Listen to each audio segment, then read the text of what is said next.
Assalamualaikum warahmatullahi wabarakatuh. Alhamdulillah, alhamdulillahilladzi an'amana bi ni'matil iman wal islam. Allahumma shalli wa sallim wa barik ala sayyidina Muhammad wa ala alihi wa sahbihi ajma'in. Alhamdulillah, kita senantiasa memuji Allah, bersalawat kepada Nabi kita Nabi Muhammad sallallahu alaihi wasallam. Jemaah, kita sudah selesai membahas setelah perang Uhud ya. Ada beberapa peristiwa.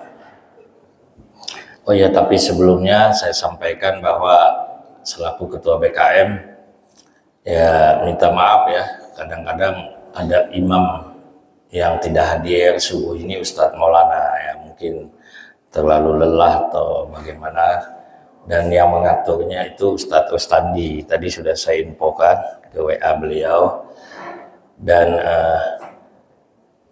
imam kita tadi ya, salah satu khadam itu diucapkan oleh Raja Saudi ya, saya khadam haramain. Jadi khadam itu mulia ya, saya adalah pelayan dua tanah suci, itu Raja Saudi. Beliau ada khadam kita dua orang, yaitu satu imam tadi ya, panggilannya Agun, dia hafiz 30 juz ya, dia berasal dari Simelu, dan dia juga pernah khutbah Jumat ya. Kemudian yang kedua 12 juz itu Fajli ya, dari Gayo Luwes ya. Beliau tidak berkunut karena pernah menyampaikan ke saya memang tidak hafal kunut, kan nanti jadi masalah kalau beliau paksakan, karena memang beliau, kita tahu di Simelu ya, di Gayo Luwes ya, di sana umumnya adalah kalau dari organisasi Muhammadiyah ya, jadi anggap saja sholat subuh tadi sholat di Masjidil Haram atau di Masjid Nabawi ya. Jadi saya kira masjid kita ini masjid yang sangat terbuka, saya senang ya. Tapi ada yang kadang-kadang langsung kenapa nggak kunut gitu ya.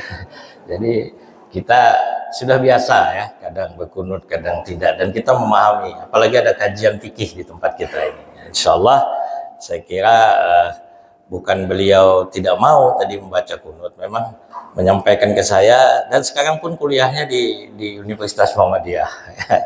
Universitas Muhammadiyah. Jadi jemaah yang dimuliakan Allah, nanti insya Allah Ustaz Rustandi mungkin lapor juga sama Pak Idris, kita atur kembali ya, terutama sholat-sholat yang banyak jamaah ya.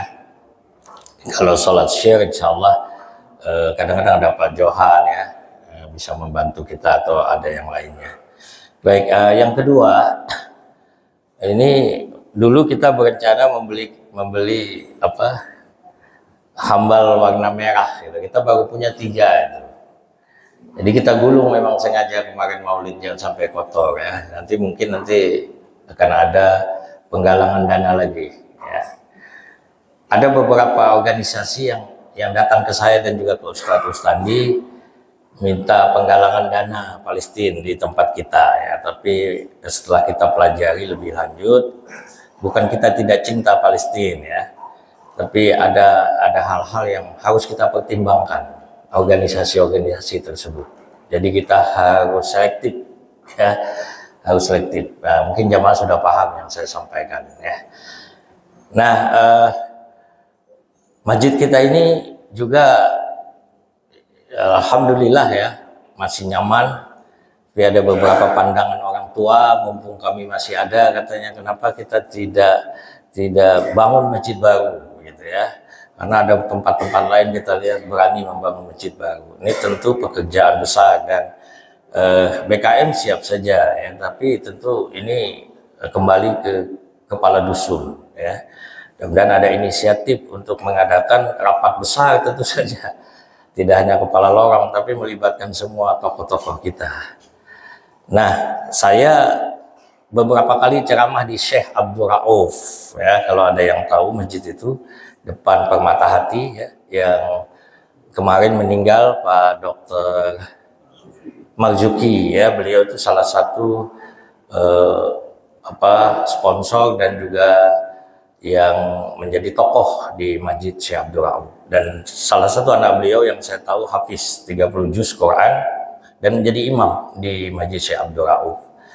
Itu Syekh Abdul Rauf dia tidak rombak masjidnya, tapi bagian belakangnya itu dia buat naik dan berlantai 2, memanjang ke belakang. Saya sudah minta tolong teman kita Hasrijal, Dr. Hasrijal, teknik sipil, mungkin mempelajari. Ya, itu alternatif kedua. Artinya kita tidak menghancurkan masjid kita ini, tapi kita membuat yang lebih besar ke belakang, lebih manfaat. Ya.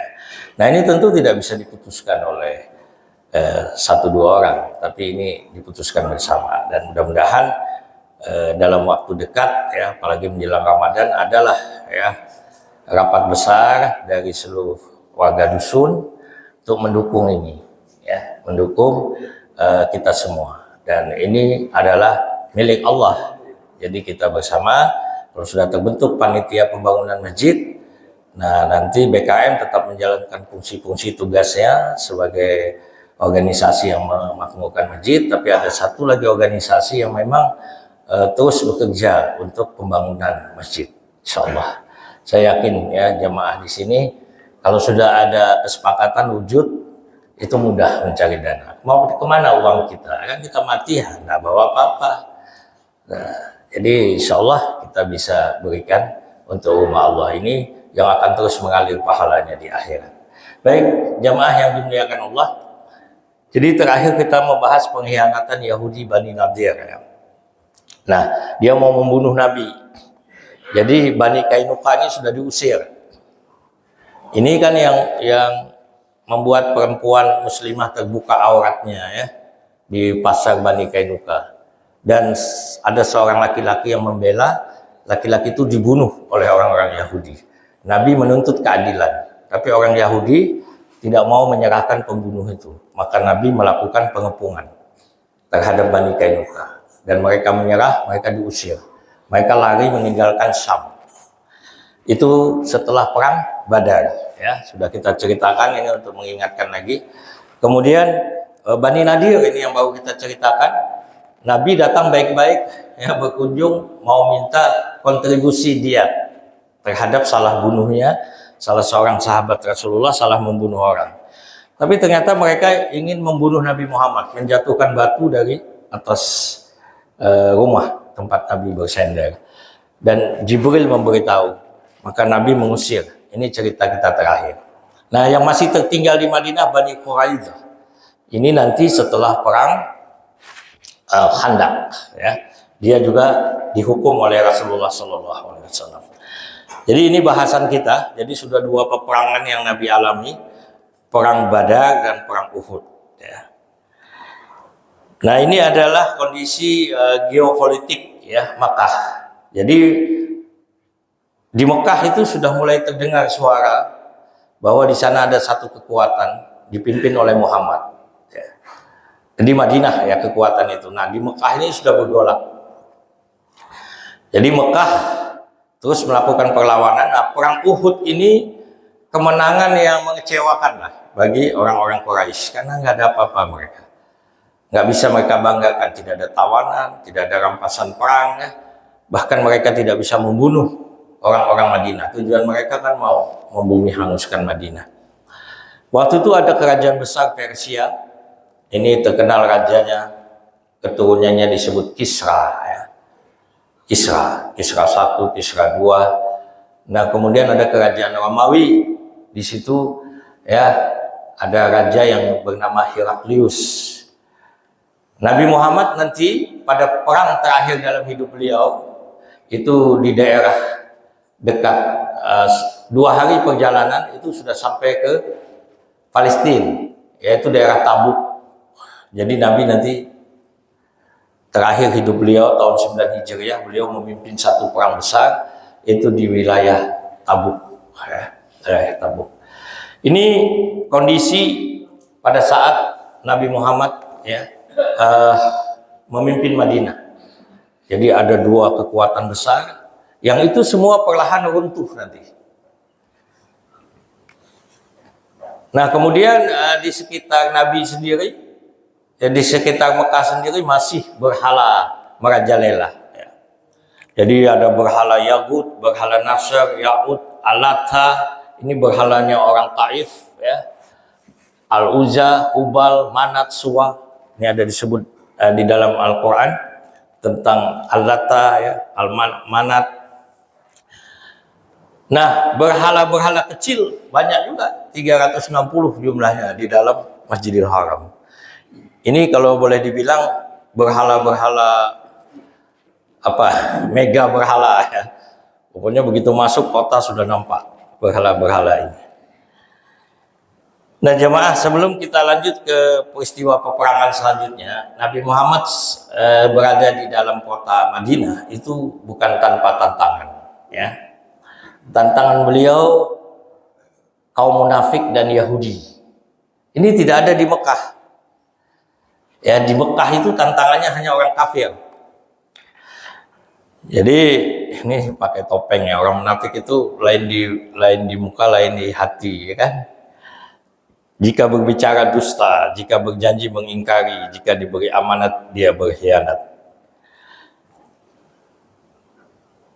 Permusuhan Yahudi terhadap Islam dalam sejarah. Ini ayat surah Al-Maidah ayat 82, Allah sudah menyatakan pasti akan kamu dapati orang-orang yang paling keras permusuhannya terhadap orang-orang yang beriman, ya.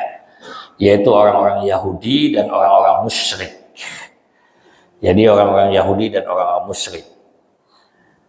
Nah, di Mekah itu hanya ada dua, mukmin dan kafir. Ya, hatinya bersih dan hatinya kotor. Tapi di sana ada yang hatinya tidak jelas. Ini adalah karakteristik Madinah. Di Madinah muncul kelompok ini. Dia Islam, dia sholat bersama Nabi, ya. Bahkan dia ikut berperang dengan Nabi, tapi nampak nanti ciri-ciri mereka. Nah ini jamaah ya, keadaan kurang geser sedikit ya, hilang kayaknya.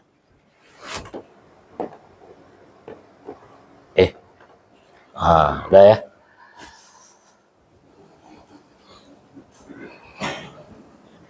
Nah kita akan ceritakan munafik ini dulu. Nanti setelah itu ciri-ciri munafik yang diminta oleh Rasulullah jangan ada pada kita. Jadi kita bersyukur kita bukan orang munafik. Saya yakin tidak ada di hati kita tadi sholat pura-pura saja. Ya, walaupun sholat kita ingat kemana-mana itu lain soal, ya kan. Tapi tidak ada di antara kita sholat itu pura-pura. Kita betul-betul menyembah Allah. Nah, orang munafik beda. Tapi kata Rasulullah, sifat munafik itu ada. Nah, itu yang harus kita hindari. Nanti itu insya Allah kita bahas pada pertemuan yang akan datang. Nah, jadi para ulama mengatakan orang beriman itu orang yang mengakui keesaan Allah. Kita semua la ilaha illallah. Kita semua yakin Allah itu esa. Dan kita mengakui Nabi Muhammad utusannya. Dan kita memeluk Islam. Ini orang beriman.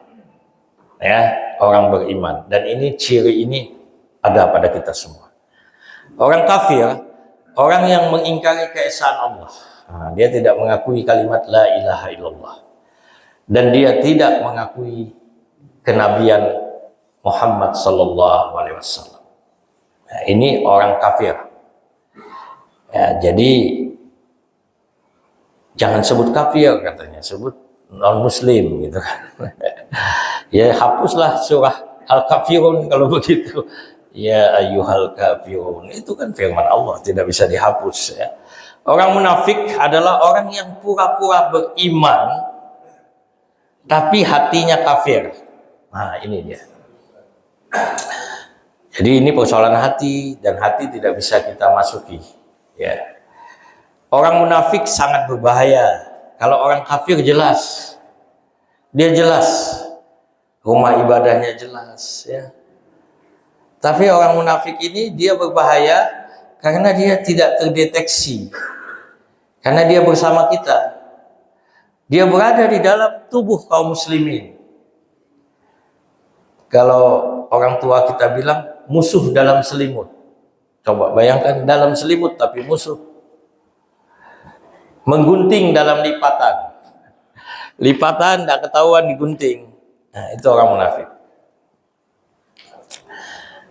Syekh Ibnu Jurayj mengatakan, orang munafik ialah orang yang omongannya berbeda sekali dengan tindak tanduknya. Kalau bahasa orang apa? Bahasa hipokris apa? Hipokrit ya. Batinnya sangat berbeda dengan lahirnya. Artinya ini ada sifat ini kadang kita senyum kita tapi hati kita dongkol. Itu ada ya. Tempat yang menjadi masuknya menyelisihi tempat keluarnya, serta kehadirannya saat menyelisihi ketidakberadaannya. Ini kata Ibnu Jurayj. Dan Allah sendiri memberikan ciri orang munafik itu dalam surah Al-Baqarah. Ya, panjang itu Allah ceritakan orang beriman. Ya, di dalam surah Al-Baqarah awal itu ada cirinya. Kemudian orang kafir dan orang munafik panjang dikisahkan. Dan apabila mereka berjumpa dengan orang yang beriman, wa idza laqul ladzina amanu qalu amanna. Nah, jika mereka berjumpa dengan orang beriman, mereka mengatakan, kita sama, kami juga beriman. Ya, ini yang dilakukan oleh orang-orang munafik. Ya. Tetapi wa idza khalau ila syayatinihim qalu inna ma'akum innama nahnu mustahji'un. Tapi kalau mereka jumpa kepada setan-setan mereka, teman-teman mereka mengatakan, kami kan sama kalian, tadi kami hanya berolok-olok saja. Nah, Allah membalas olok-olok mereka. Nah, masalahnya di Madinah ini, munafik itu ada tokohnya. Namanya Abdullah bin Ubay. Ya, bin Salul. Jadi namanya bagus padahal Abdullah, hamba Allah ya. Siapakah Abdullah bin Ubay? Jadi sebelum Nabi Muhammad datang ke Madinah, Yasrib namanya, Abdullah bin Ubay ini tokoh.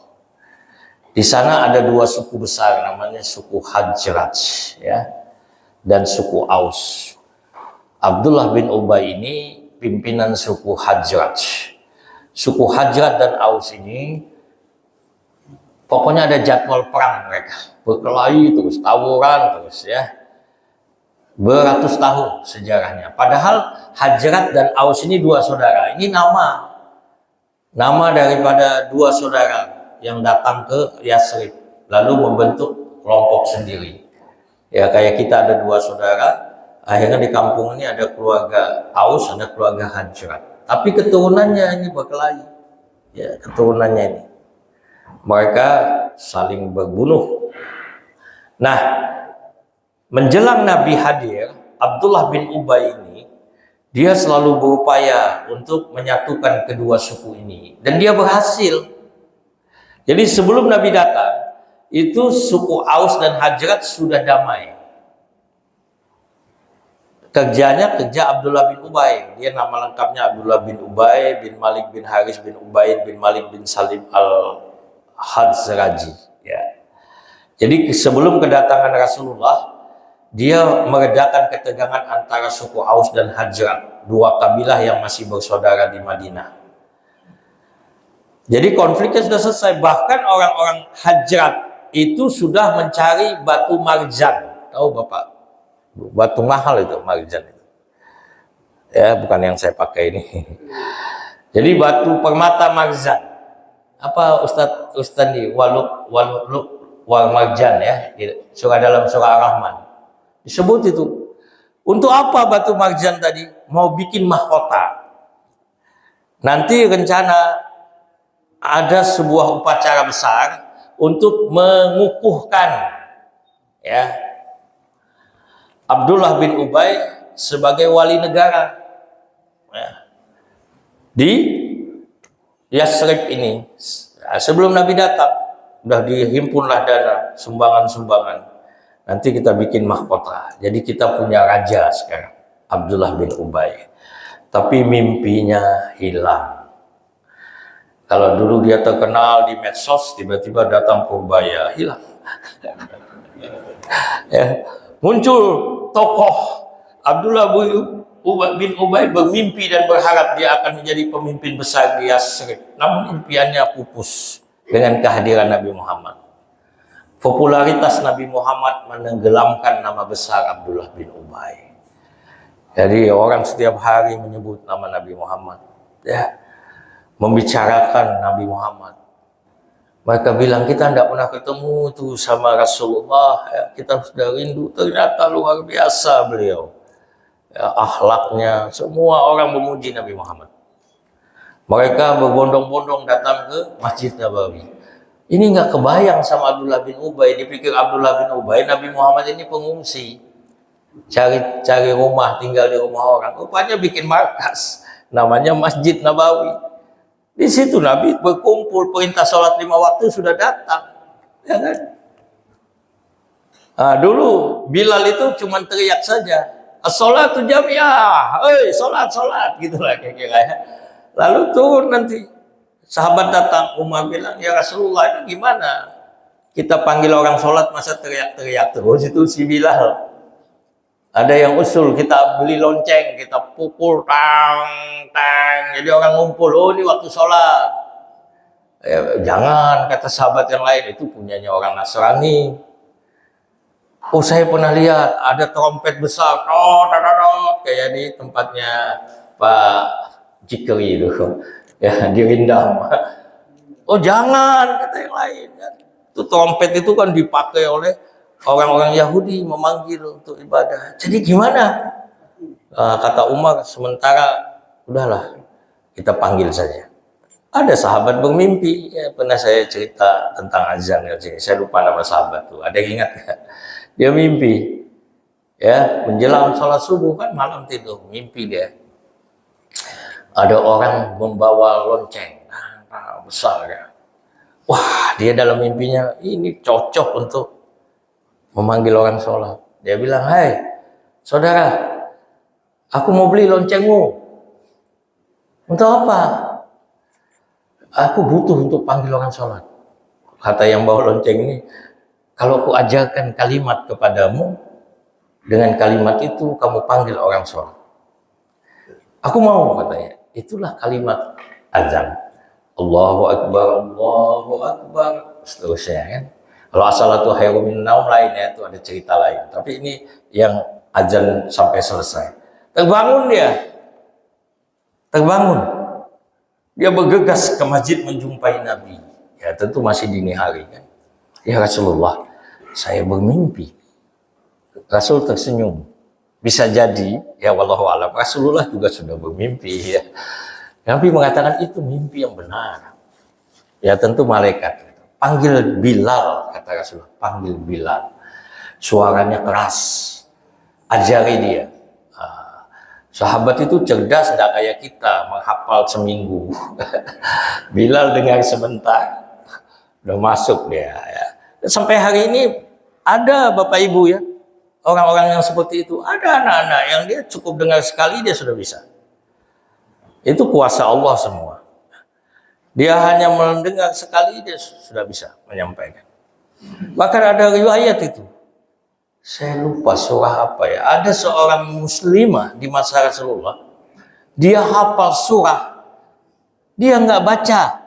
Dia bilang saya hafal surah ini. Saya lupa nama surahnya. Ustaz tahu nggak? Nanti kalau dapat saya kasih tahu. Saya hafal surah ini karena saya sering mendengar Nabi baca dalam khutbah Jumat. Nah, jadi wanita di masa Nabi ada yang sholat Jumat, tapi tentu tidak di depan ya. Saya hafal ini karena seringnya Nabi membaca dalam sholat Jumat. Tapi itu ada kemampuan dia. Maka tidak diragukan, Bilal sekali dengar langsung bisa. Azan dia. Umar sedang dari rumahnya bersiap ke masjid. Umar dengar. Dia langsung menghadap Nabi. Ya Rasulullah, itu kalimat. Barusan saya mimpi. Jadi dua yang mimpi. Sahabat itu dan Umar. Jadilah dia panggilan azan. Ini menggetarkan Abdullah bin Ubay. Ya. Abdullah bin Ubay. Tenggelamlah nama dia. nggak ada lagi. Ya. Di dalam TikTok nggak ada, Facebook nggak ada, hilang semua dia. Instagram nggak ada, sudah lenyap dia. Kedatangan Nabi Muhammad ke Madinah ya, memadamkan, tidak hanya memadamkan api permusuhan antara suku. Memang Abdullah bin Ubay berhasil membuat orang tidak berkelahi lagi. Tapi kadang-kadang orang masih emosi karena begitu duduk di warung kopi, "Hai Aus." Nah, orang Hajrat bilang, ada orang Aus di sana rupanya.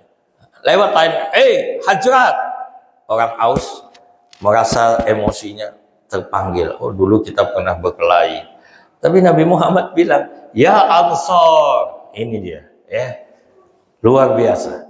Kalian bukan Hajrat, kalian bukan Aus, kalian adalah Ansar. Nama yang mulia. Kalian adalah para penolong. Orang-orang yang berjasa.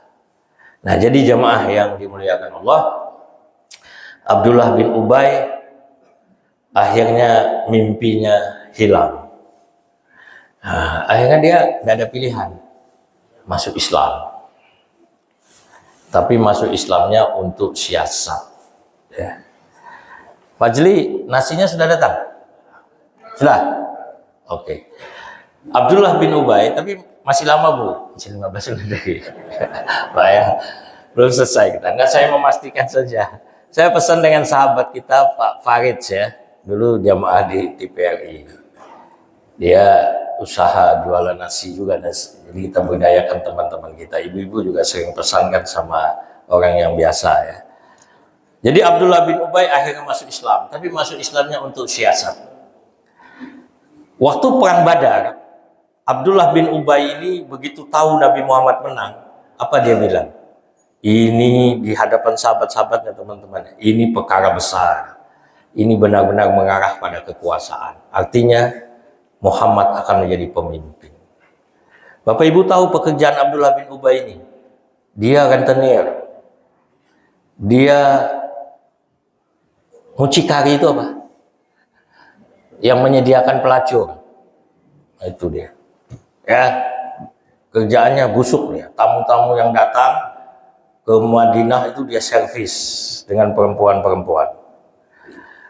Jadi Abdullah bin Ubay ini setelah masuk Islam, ya pekerjaan itu harus dia tinggalkan. Ya, tapi dia sudah kaya, sudah banyak hartanya. Dia sewaktu Nabi berangkat perang Badar, kan 313. Waktu perang Badar itu Nabi berangkat. Nabi tidak memaksa. Nabi bilang di masjid sebelum berangkat, yang mau ikut silahkan, yang tidak ikut tidak mengapa. Karena tujuan Nabi hanya mencegat kabilah. Tapi ternyata setelah sampai di Badar, Abu Sufyan yang membawa harta banyak dalam perjalanan itu mengirim informasi ke Mekah bahwa kami akan dihabisi oleh Muhammad. Dia kirim satu orang budak, bajunya disobek-sobek. Dia potong telinga unta, ya. Lalu telinga unta dimasuki bungkusan, suruh bawa ke Mekah. Orang Mekah begitu lihat telinga unta, ini artinya gawat. Maka Abu Jahal dan mengerahkan pasukan, terkumpul 1000, lalu terjadi perang Badar. Waktu perang Badar itu terjadi, apa kerja Abdullah bin Ubay di Madinah? Isunya, kaum muslimin sudah hancur. Mereka sedikit berhadapan dengan pasukan yang kuat. Mereka sudah habis semuanya. Jangan harap lagi. Menangislah sebagian wanita, anak-anak, disangka orang tuanya sudah tiada. Tiba-tiba nampak unta Nabi Muhammad masuk Madinah. Yang naik siapa? Zaid bin Harithah, anak angkat Nabi. Mereka berteriak, lihat itu, Muhammad sudah is dead. Udah gak ada, yang datang Zaid. Nangislah orang-orang Madinah. Padahal Zaid diutus sama Nabi.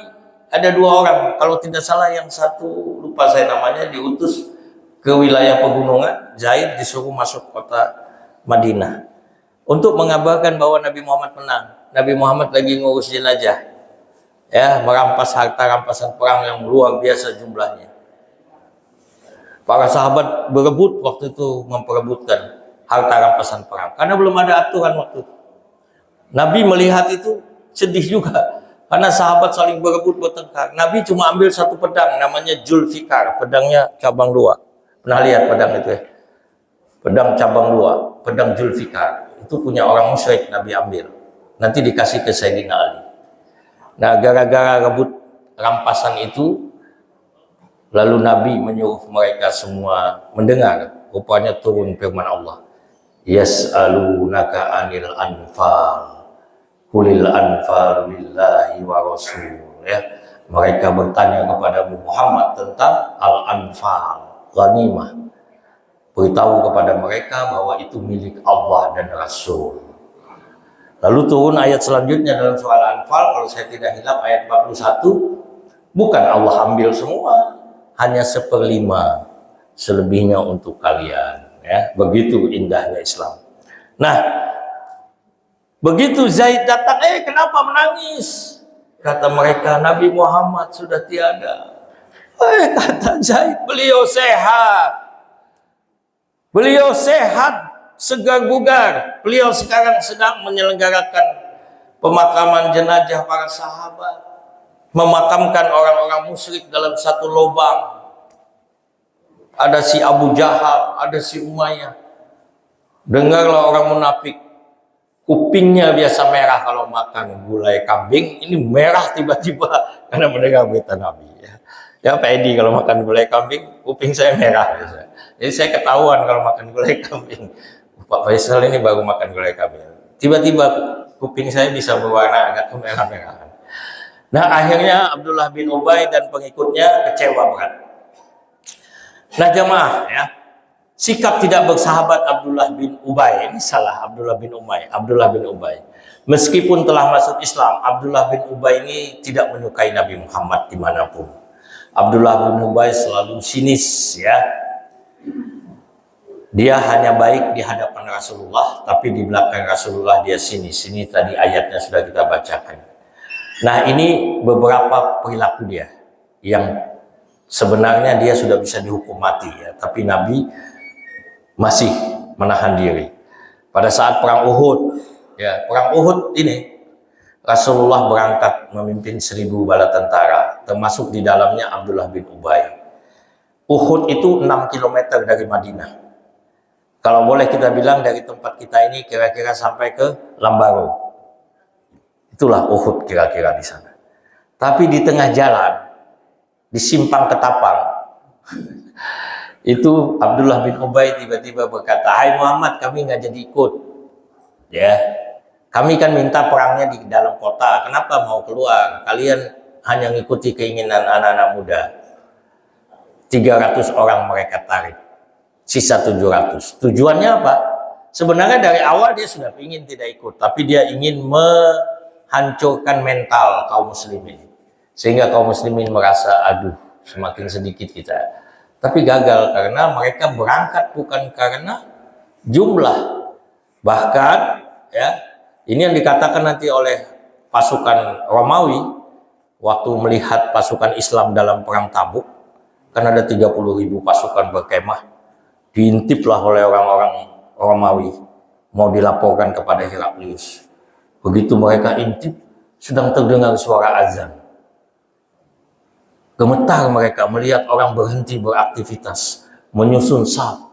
Dilihat sama mereka. Selesai itu, tiba-tiba ada yang mimpin, Nabi Muhammad. Rukuk, sujud. Lalu mereka menanti. Mereka sambil sayup-sayup mendengar. Di pojok sana ada suara lantunan ayat suci Al-Quran. Para sahabat kan penghafal Quran. Ya, mereka menghafal hafalannya. Mereka nggak bawa mushaf, lapor pada Heraklius. Padahal Heraklius itu 100.000 pasukannya, ini ada 30.000. Heraklius sudah membangun kekuatan di Palestina waktu itu. Mereka sudah kuasai Yordan, sudah kuasai Mesir. Ya. Rencana mau menguasai Mekah. Mau menguasai Mekah ini tahun 9 Hijriah. Lapor. Yang kami lihat, manusia yang mencari mati. Mereka mencari syahid. Itu yang mereka cari. Nah, jamaah yang dimuliakan Allah, karena itu tidak mempan 300 orang mundur. Yang 700 terus, aduh gimana ini? Gak ada itu. Karena mereka memang mencari syahid. Menuduh Aisyah berselingkuh. Ini nanti kita ceritakan secara panjang lebar. Pada perang Bani Mustaqlim. Bani Mustaqlim ini perangnya setelah perang Khandaq. Ya. Nah, Allah membersihkan tuduhan ini. Nanti ibu-ibu boleh baca surah An-Nur ya. Sesungguhnya orang-orang yang membawa berita bohong, ya. Ifki namanya. Hoax ifki, ya. Sungguhnya orang-orang yang membawa berita bohong. Ini dibantah oleh Allah. Itu adalah dari golongan kamu juga. Artinya Abdullah bin Ubay ini nanti begitu dia tahu Aisyah pulang dengan seorang laki-laki karena Aisyah tertinggal, dia bilang, wanita muda dengan laki-laki yang masih muda juga, kalau nggak ngapa-ngapain mana mungkin, tersebar di mana-mana. Ya, nanti ceritanya panjang, ya. Sampai Aisyah sakit, kurus badannya. Ya. Abdullah bin Ubay itu perilaku dia. Jadi dia berkhianat dalam perang Uhud, dia memfitnah, ya, menuduh Aisyah berselingkuh. Abdullah bin Ubay kerap kali menghasut, memfitnah, mengadu domba, ya, menuduh Rasulullah tidak adil membagi rampasan perang. Nah, waktu pulang dari perang Badar, Nabi sudah hak untuk membagi harta rampasan perang. Semua dapat yang ikut perang. Ada yang nggak ikut perang, namanya Utsman bin Affan. Ini menantu Nabi. Dikasih harta rampasan perang. Sahabat nggak ada yang protes. Kalau kita waktu itu sahabat Nabi kita ikut, nggak ada kita bilang, kenapa Rasulullah kasih Utsman? Dia kan nggak ikut perang. Karena para sahabat sudah tahu, Utsman sudah pakai baju perang. Utsman sudah bawa senjata. Dia sudah menyiapkan segala sesuatunya. Tapi Nabi bilang, Utsman, kau tak usah ikut. Istrimu sakit. Ya, siapa istrinya Utsman? Uqayyah binti Muhammad. Dia sakit berat, rawat istrimu. Dan Uqayyah meninggal sewaktu berita perang Badar ini, ya, sampai ke Madinah, Nabi masih di sana. Itu Uqayyah wafat.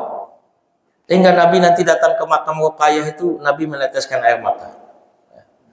Jadi Utsman dikasih, tapi kata Abdullah bin Ubay, nggak adil dia, orang nggak ikut perang dikasih. Ya, itu dia. Kemudian dia suruh seorang perempuan, karena dia orang kaya, ini kasih permadani ini bagus ini mahal ya dari Yaman. Kasih kepada Aisyah, ya. Katakan dari Abdullah bin Ubay. Aisyah kan wanita lugu ya, istri Nabi ini, dia terimalah. Taruhlah permadani cantik. Ini nggak ada lagi permadaninya ya, ini rumah Nabi. Dia cerita kemana-mana.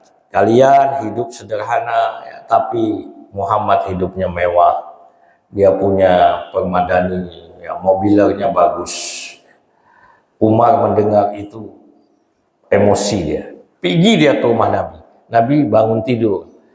Ketika Nabi bangun tidur, dia lihatlah pipi Nabi berbekas dari anyaman tempat tidur itu. Umar meneteskan air mata melihat kesederhanaan Rasulullah. Lalu Umar bercerita apa kata Abdullah bin Ubay di luar. Kata Umar, izinkan ku penggal kepalanya. Kata Nabi, jangan. Ya. Ini Abdullah bin Ubay, sang munafik. Dia juga, ya, pernah berkata, ini selesai menghadapi perang dari Bani Mustaqlim, ada dua orang dari kalangan muslimin bertengkar memperebutkan mata air. Jadi orang Ansor, orang Muhajirin dapat mata air, mereka saling klaim. Ini saya yang ketemu. Kata Ansor, ini saya. Ya. Akhirnya orang Muhajirin panggil, hei Muhajirin, maksudnya kita siap tawuran. Orang Mekah nih. Ansor, ini orang-orang Madinah. Ya, mereka mau berkelahi. Pada waktu itu Abdullah bin Ubay bin Salul, pemimpin kaum munafik di Madinah, berkata kepada orang-orang Ansor, ya, di kota kita ini sudah banyak orang Muhajirin. Penggabungan kita dengan mereka akan seperti kata peribahasa, kita membesarkan anak harimau. Anak harimau kan Kalau sudah besar dimakannya kita. Sungguh kalau kita sudah kembali nanti ke Madinah, orang yang kuasa akan mengusir orang yang lebih hina. Artinya nanti kita usir mereka. Nabi mendamaikan Ansor dan Muhajirin. Ini Abdullah bin Ubay kerjanya dia. Abdullah bin Ubay ya juga membuat propaganda. Dia katakan kaum Muhajirin telah membenci penduduk Madinah dan banyak dari mereka yang bermukim di kota Madinah. Demi Allah, kita dengan mereka tidak lain seperti ungkapan engkau menggemukkan anjingmu lalu dia menerkammu. Demi Allah, kalau kita kembali nanti ke Madinah, pasti orang-orang mulia akan mengusir orang hina. Jadi ditamsilkan seperti anjing, memelihara anjing gemuk, udah gemuk diterkam tuannya. Ini ucapan Abdullah bin Ubay. Ya. Perkataan Abdullah bin Ubay didengar oleh seorang sahabat bernama Zaid bin Arqam. Zaid kasih tahu pamannya kasih tahu Nabi. Mendengar hal itu ada Umar. Umar berkata, ya Rasulullah, izinkan saya membunuh Abdullah bin Ubay. Wahai Rasulullah, izinkan aku penggal kepala si munafik itu. Ini Umar ya. Gawat juga Umar itu ya, tapi dia luar biasa. Namun Nabi menolak permintaan Umar dan berkata, wahai Umar, bagaimana nanti orang akan berkata Muhammad membunuh sahabatnya? Karena dia posisinya lahiriah sahabat. Tidak, kata Rasulullah dengan tegas. Nah, Abdullah bin Ubay buru-buru mengklarifikasi kepada Rasulullah. Saya tidak pernah ngomong gitu, wahai Rasulullah. Itu bohong itu. Si Zaid bin Arqam. Nah, kata dia, Zaid ada di situ. Ya, bayangkan kita ada di samping Rasulullah dibilang dusta. Namun Rasulullah paham ya, siapa yang sesungguhnya berdusta. Turun ayat Al-Quran, itulah surah Al-Munafikun. Al-Munafikun turun membongkar ya topeng kemunafikan mereka. Silahkan nanti dibaca bahwa mereka itu ya berpura-pura. Bahkan di ayat 8 Al-Munafikun itu berbicara tentang yang diucapkan oleh Abdullah bin Ubay tadi ya. Nah, ini aneh. Biasa ada orang bilang buah kelapa jatuh apa? Tidak jauh dari batangnya ya. Kecuali buah kelapanya di bawah air sungai ya kan. Jauh dia. Tapi itu tidak berlaku bagi Abdullah bin Ubay. Dia punya anak namanya Hubab. Diganti oleh Nabi Abdullah. Anaknya ini soleh, luar biasa. Dia pernah menghadap Rasulullah. Wahai Rasulullah, sesungguhnya telah sampai berita kepadaku yang mengatakan bahwa engkau hendak membunuh ayahku. Maka demi Allah yang telah mengutusmu dengan kebenaran, aku belum pernah menatap wajah ayahku karena berbakti kepadanya. Artinya dia sudah membenci ayahnya karena sikap perilakunya. Tetapi sesungguhnya jika engkau menghendaki agar aku membawa kepalanya ke hadapanmu, aku sanggup. Ya. Karena sesungguhnya aku tidak suka jika melihat orang lain yang membunuh ayahku. Jadi jangan orang lain yang memenggal kepala ayahku, biar aku saja. Itu, ya. Ini di dalam tafsir Ibnu Katsir dikisahkan. Rasulullah orang yang sangat sabar. Maka kemudian Rasulullah meminta pendapat sahabat. Ada Usamah bin Zaid ya, meriwayatkan Nabi berkata kepada sahabat Sa'ad bin Ubadah, bagaimana pendapatmu wahai Sa'ad? Apa yang harus aku lakukan terhadap Abdullah bin Ubay? Jadi Rasulullah ini walaupun Rasul ya, beliau tidak menganggap beliau hebat sendiri. Hal di luar wahyu itu beliau tanya dengan sahabat. Maafkan dia wahai Rasulullah. Maafkan dia wahai Rasulullah. Dan berlapang dadalah kepadanya. Ini baterainya kayaknya. Demi Allah, Allah telah memberi Anda apa yang telah diberikan kepada Anda. Sesungguhnya dulu penduduk Madinah ini telah bersepakat untuk memilih dia dan mengangkatnya sebagai raja. Namun setelah muncul kebenaran yang diberikan kepada Anda yaitu Islam, sehingga menghalanginya menjabat sebagai pemimpin. Itu sebabnya dia berbuat demikian. Nah, jadi Abdullah bin Ubay ini, kata Sa'ad bin Ubadah, dia itu ya dimaafkan sajalah. Dia demikian karena dia kecewa, dia nggak jadi terpilih, ya. Jadi Rasulullah memang memaafkannya. Ini terbukti ketika dia sakit, ya Rasulullah menjenguknya. Pada tahun ke-9 Hijriah, ini bagian terakhir ya, setelah terjadi perang Tabuk, jadi Rasulullah pulang dari perang Tabuk, Rasulullah dapat laporan bahwa Abdullah bin Ubay sakit. Padahal Abdullah bin Ubay ini baru bangun masjid. Ya, ada yang tahu nama masjidnya? Masjid yang diruntuhkan oleh Rasulullah. Ya, masjid apa ya? Ad-Dirar, ya Ustaz. Masjid Ad-Dirar. Nanti dibakar sama Nabi masjid itu. Karena di situ menyiapkan makar untuk menjatuhkan Nabi Muhammad. Tapi dia sakit. Nabi Muhammad datang ya ke rumahnya. Rasulullah tetap tidak kehilangan sisi kemanusiaannya. Beliau tengok Abdullah bin Ubay lagi sakit. Abdullah bin Ubay biasa dia bermuka dua. Dia memuji-muji Nabi ya. Nah, kemudian Nabi Muhammad waktu itu sedang di rumahnya. Rupanya Abdullah bin Ubay ini sampaikan kepada anaknya. Ya, ini diriwayatkan dari Ibnu Umar. Ketika Abdullah bin Ubay meninggal dunia, anak laki-lakinya yaitu Abdullah bin Ubay datang kepada Rasulullah. Dia memohon kepada beliau agar sudi memberikan baju beliau kepada Abdullah untuk kain kafan ayahnya. Karena dia minta, "Hai Abdullah, sampaikan kepada Rasulullah, saya minta kain kafan saya adalah jubahnya Nabi." Nah, tapi tetap juga dibakar neraka dia ya, memakai jubah Nabi. Lalu Rasulullah memberikan bajunya kepada Abdullah. Setelah itu Abdullah memohon agar beliau berkenan memimpin sholat jenazah. Kemudian Rasulullah bersiap-siap untuk mensolati jenazah Abdullah bin Ubay. Sahabat tanya, "Mau kemana ya Rasulullah?" "Ayo kita sholatkan. Abdullah bin Ubay sudah isdet, sudah wafat." Umar pegang baju Nabi. "Ya Rasulullah, ya Rasulullah, mohon. Jangan engkau sholati jenazah orang munafik itu. Jangan." Kenapa Umar melarang? Karena sudah turun ayat. Ya, sudah turun ayat surah Taubah ayat 80. Ya, kamu memohon ampun bagi orang munafik atau tidak kamu mohon ampun bagi mereka, maka hal itu sama saja. Dikasih mohon ampun atau tidak sama saja kata Allah. Sekalipun kamu memohonkan ampun 70 kali, Allah nggak ampuni. Tapi Nabi Muhammad waktu itu menjawab, "Sesungguhnya Allah telah memberikan pilihan kepadaku wahai Umar."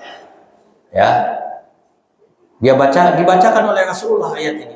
Kamu memohon ampun bagi orang munafik atau tidak memohon ampun bagi mereka itu sama saja. Sekalipun kamu mohon ampun bagi mereka 70 kali. Apa jawab Rasulullah? "Saya akan minta ampun untuknya lebih dari 70 kali." Jadi karena ayat ini mengatakan walaupun memohon ampun 70 kali tidak akan diampuni. Tapi Rasulullah mengatakan saya mau bacakan permohonan ampun lebih 70 kali. Umar tetap berkata, "Ya Rasulullah, dia munafik." Ya. Di sini nampak kelebihan Umar. Ya. Ini ayatnya, istaghfir lahum aula tastaghfir lahum. Kamu mohon ampun bagi orang munafik atau tidak kamu mohon ampun bagi mereka? Ya. In tastaghfir lahum sab'ina marratan falayaghfirallahu lahum.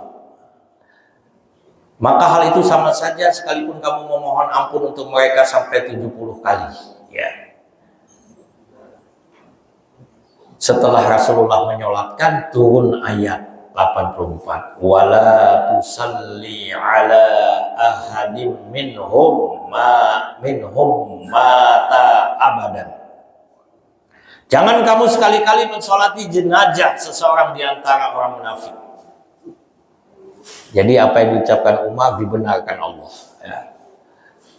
Wala taqum ala qabrihi, dan juga jangan berdiri di atas kuburnya.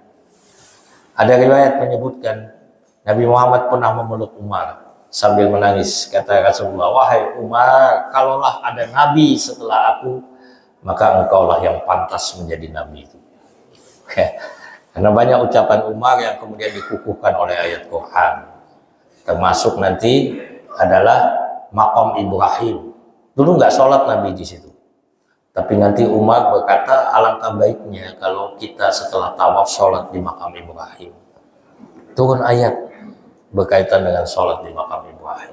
Ya, banyak kasus-kasus yang Umar ini memang dia mempunyai kemampuan yang luar biasa. Nah demikian jamaah, insya Allah kalau umur kita panjang, supaya kita terhindar dari sifat munafik, nanti kita akan lihat seperti apa saja sifat-sifat munafik itu. Kemudian bahasan selanjutnya tentang sifat-sifat Yahudi, jangan sampai juga ada pada kita. Subhanakallahumma wa bihamdika asyhadu an la ilaha illa anta astaghfiruka wa atubu ilaik. Assalamualaikum warahmatullahi wabarakatuh.